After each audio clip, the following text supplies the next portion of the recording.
So today we're continuing work on Brad's GS 1100 bobber.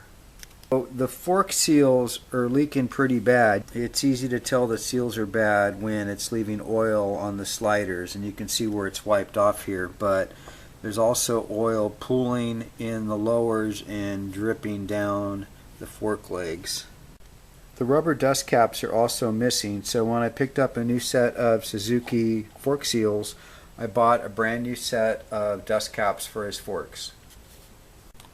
So the first step is to get the front end of this thing up in the air so I can get the front tire and the forks off. You can use some wood and blocks to leverage the frame up in the air, which works pretty easy. You can also tie a rope onto the handlebars and use that to hoist the bike up into the air. When you get the front end off the ground, make sure you use safety blocks under the frame. Before you can remove the axle nut, you have to cut off the old carbon Kevlar zip. Now, Suzuki's are metric, so make sure you use the correct axle tool. Even if an axle's stuck, never use a hammer to pound it through. These threads are very fragile and you don't want to get it messed up. Now, with the front wheel off and out of the way, I can remove these screws that will allow the fork oil to drain out.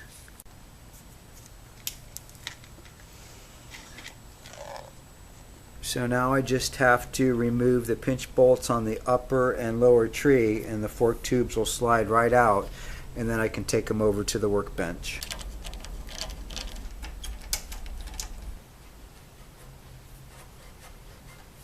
If you look down the end of the fork, there's like a 6 or 7 sided security nut that I need to get out. I don't have an adapter for that, so I'm going to have to use some tool putty.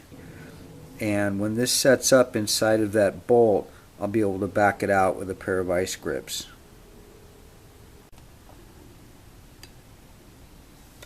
And there's one just like this in the other fork I have to take out. The slider can separate from the fork tube.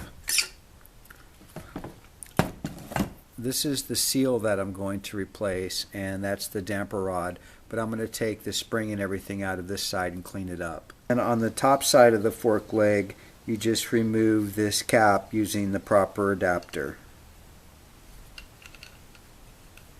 And be careful the last few turns because the spring's going to come out under pressure. And there's also some spacers and caps, or there might be some preload bars in there that you have to watch out for. And I'm going to give the damper rod and the valves a good cleaning, and also make sure the spring is spotless before I put it back in. So on the inside of the fork lower, there's the seal that's been leaking. They make a seal puller for this, but if you're careful, you can just use a regular micro tool.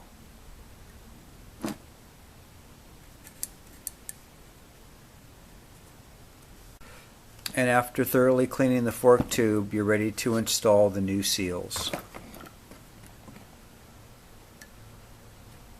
With the seals hand fitted, I'm going to tap them into place using this old brake caliper piston.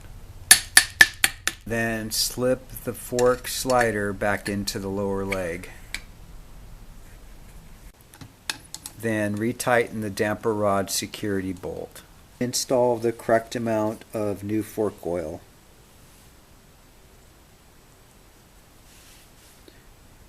One, 19, 120. Perfect. Make sure you tighten the oil screw securely. I'm going to install these new dust seals before I reassemble the forks on the bike. It's badass. So that was simple enough. I'm going to leave Brad's front wheel off. I'm waiting for his new front tire to arrive, and when he picks everything up, he also gets 5 out of 5 Ichiban Moto stickers. I'll see you guys next time, and subscribe for future Ichiban Moto videos.